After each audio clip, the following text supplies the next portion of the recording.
Assalamualaikum warahmatullahi wabarakatuh. Salam Adil Katalino Bacuramin Kasaroga Basengat Kajubata Arus. Berikut ini saya sampaikan kompilasi video saya yang telah dibuat tugas dari Agenda 3. Mari kita saksikan. Jenderal Sudirman lahir pada tanggal 24 Januari tahun 1916 di Purbalingga, Jawa Tengah. Beliau berasal dari keluarga sederhana, kemudian diadopsi oleh seorang pegawai pabrik gula. Sejak kecil, Sudirman dikenal rajin, berdisiplin, dan aktif dalam kegiatan keagamaan serta kepanduan yang membentuk karakter kepemimpinannya. Saat pendudukan Jepang, ia bergabung dengan organisasi militer pembentukan Jepang, PETA, pembela tanah air, dan di sanalah bakat kepemimpinannya semakin menonjol. Pasca proklamasi kemerdekaan 17 Agustus 1945, Sudirman terpilih menjadi Panglima Besar Tentara Nasional Indonesia pada usia yang sangat muda, hanya 29 tahun. Kepemimpinannya diuji ketika Belanda melakukan agresi militer. Dalam kondisi sakit paru-paru yang parah, ia tetap memimpin perang gerilya. Jenderal Sudirman wafat pada tanggal 29 Januari 1950 di Magelang, hanya beberapa bulan setelah Belanda mengakui kedaulatan Indonesia.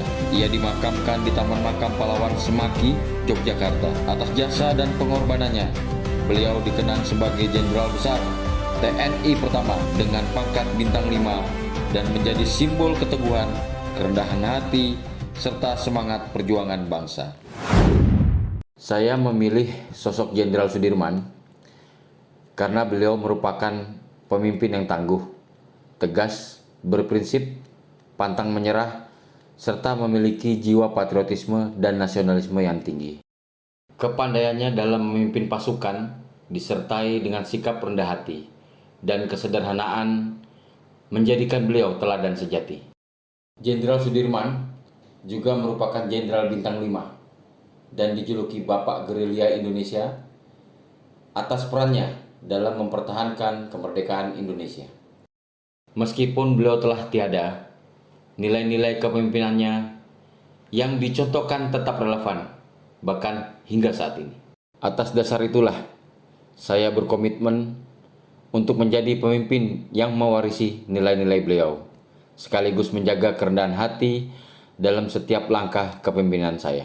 Saya, Putut Sridono, peserta pelatihan kepemimpinan administrator tahun 2025, akan menyampaikan poin atau inti dari running jurnal saya yang berjudul Optimalisasi Implementasi Tupoksi Bidang Intelijen dan Penindakan Keimigrasian menuju tata kelola organisasi yang akuntabel dan sinergis. Dari pembelajaran tentang akuntabilitas kinerja, saya memahami bahwa setiap proses kerja harus transparan, terukur, dan dapat dipertanggungjawabkan. Contoh yang masih merupakan PR kami tetap harus mencari solusi bagaimana caranya agar tetap bisa terukur dan transparan pada proses pendaftaran nomor antrian di penggantian paspor karena hilang atau rusak. Karena hal ini dapat menimbulkan keterlambatan dan kesulitan dalam penelusuran data. Pada materi hubungan kelembagaan, saya belajar betapa pentingnya sinergi dengan instansi terkait.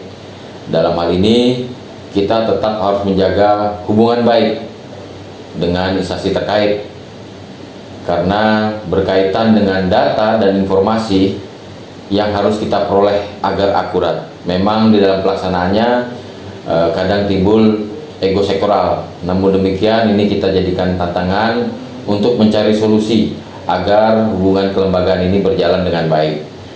Dalam hal ini, saya selaku Kepala Seksi Intelijen dan Penindakan akan menyajikan data dan informasi ini ke dalam suatu laporan yang komplit agar di dalam pengawasan bersama-sama dengan instansi terkait di lapangan tidak mengalami kesulitan. Sedangkan dalam manajemen kinerja, saya semakin yakin bahwa perencanaan, pelaksanaan, monitoring, evaluasi, dan tindak lanjut hanya dapat berjalan optimal jika didukung data yang valid dan real time. dengan adanya sistem digital nanti yang akan kita coba buat, tentunya akan mempermudah perjalanan tugas dan fungsi kantor imigrasi kelas 1 TPI Pontianak, khususnya di bidang intelijen dan penindakan. Saya selaku Kepala Seksi Intelijen dan Penindakan dalam hari ini menyusun roadmap. Jadi ada beberapa tahap yang akan saya lakukan. Untuk yang pertama di jangka pendek, saya membentuk tim efektif dahulu. Kemudian yang kedua di jangka menengah, saya menyusun program kerja serta melatih staf agar terbiasa bekerja dengan sistem digital. Kemudian yang ketiga, waktu pelaksanaan, menguji coba sistem digitalisasi yang kami buat. Kemudian jangka panjang, di step yang terakhir, saya melakukan pengawasan berkelanjutan melalui monitoring dan evaluasi. Sebagai komitmen pribadi saya akan menerapkan sikap kerja yang sesuai dengan nilai ASN berakhlak, berorientasi pada pelayanan, akuntabel, kompetensi, harmonis, loyal, adaptif, dan kolaboratif. Nilai-nilai inilah yang akan menjadi pedoman saya dalam setiap langkah, khususnya dalam mengoptimalkan peran di Seksi Intelijen dan Penindakan Keimigrasian Kantor Imigrasi Pontianak. Demikian yang dapat saya sampaikan. Semoga ikhtiar ini memberi manfaat bagi organisasi dan masyarakat luas. Salam sejahtera untuk kita semua.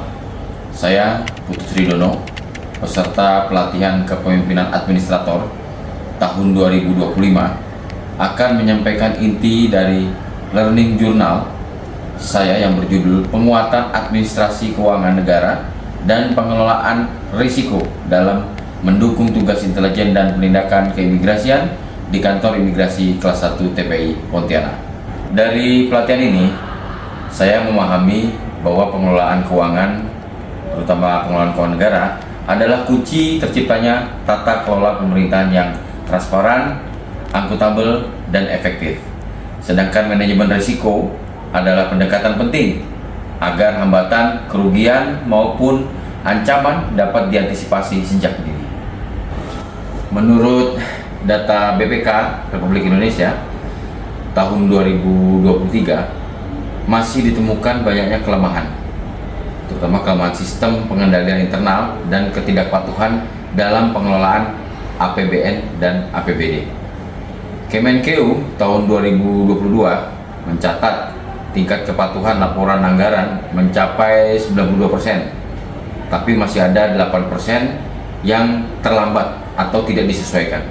Di bidang keimigrasian, kita ambil contoh misalnya pada operasi pengawasan orang asing di Kalimantan Barat, di Kantor Imigrasi Kelas 1 TPI Pontianak, masih ada keterbatasan anggaran dan lemahnya manajemen risiko yang bisa menghambat operasi dan memunculkan risiko hukum dan reputasi.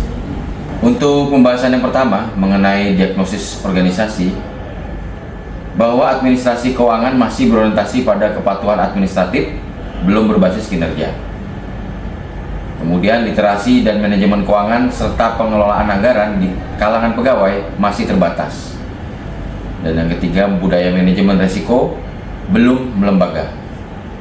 Untuk pembahasan yang kedua mengenai penerapan konsep terkait keuangan negara harus transparan, akuntabel, efektif, efisien sesuai dengan Undang-Undang Nomor 17 Tahun 2003. Kemudian bisa gunakan penganggaran berbasis kinerja, aplikasi keuangan digital seperti Sakti, serta pertanggungjawaban yang akuntabel. Kemudian mengenai manajemen risiko, potensi risiko operasional, keuangan, hukum, dan reputasi harus diantisipasi dengan pendekatan Enterprise Risk Management atau ERM. Untuk pembahasan yang selanjutnya, pembahasan ketiga mengenai roadmap. Untuk jangka pendek 0-1 tahun, tingkatkan literasi keuangan, manajemen keuangan, pengelolaan anggaran dan risiko, gunakan aplikasi digital, bentuk tim pemantauan risiko. Untuk jangka menengah 1-3 tahun, Terapkan penganggaran berbasis kinerja. Integrasikan manajemen risiko dalam program intelijen dan penindakan. Untuk jangka panjang 3-5 tahun, wujudkan administratif keuangan digital yang transparan dan budaya manajemen risiko yang berkelanjutan. Komitmen pribadi. Yang pertama, saya berkomitmen untuk meningkatkan literasi keuangan, manajemen keuangan, pengelolaan anggaran, dan risiko. Yang kedua, mendukung digitalisasi keuangan yang transparan. Yang ketiga, mengintegrasikan manajemen risiko dalam setiap kegiatan intelijen dan penindakan. Yang keempat, menjaga integritas serta profesionalisme dalam melaksanakan tugas di kantor imigrasi kelas 1 TPI Pontianak. Terakhir, transformasi keuangan negara dan manajemen risiko bukan hanya soal prosedur, tapi juga soal mindset dan budaya organisasi. Dengan itu, keamanan, ketertiban, dan pelayanan prima keimigrasian bisa terwujud. Demikian kompilasi video yang saya buat. Semoga video yang saya buat dapat bermanfaat. Akhir kata, Assalamualaikum warahmatullahi wabarakatuh. Salam, Abil Katalino, Bacuramin Kasaroga, Bak Sengat Kayu Bata. Arus.